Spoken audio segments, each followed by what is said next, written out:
Hey there. This is take two. I talked myself into a rabbit hole on the first take.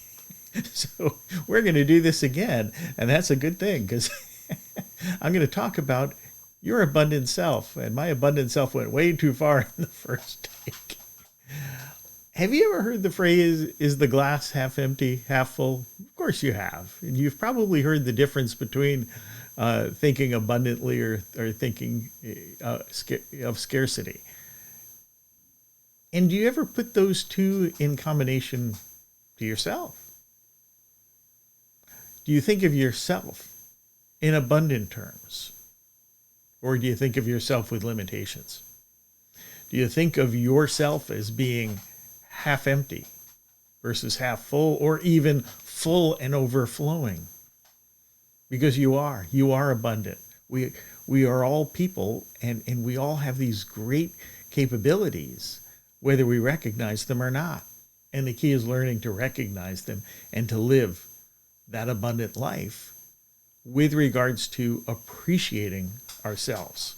That's self-appreciation. Now, I'm not talking about a big ego trip and thinking you're great and all that. I'm talking about thinking and knowing that you've got unique skills, unique abilities, unique thoughts, and that you are abundant. Often we beat ourselves down for the things we do wrong, for the failings, for the limitations we have. And that can put us in a negative state. But just like we practice gratitude, I often talk about the greatest way to joy is through gratitude. The greatest way to confidence is through thinking of yourself as abundant. And that can be hard to do, especially if you haven't succeeded at something that you've tried hard at, or if you've run into some brick walls or you've had some hard times. It's hard to think of yourself as abundant. But think of the situation as maybe less than it should be, but don't think of yourself as less than you should be. We all strive to improve. We all have goals and growth goals and development goals, or at various points in our life, we have those and we're working toward those. And that's fine, because you can always get better and you can always do things more. But that's better than the abundant person you are now. The abundance is your ability to think about getting better. The abundance is your ability to think and to grow.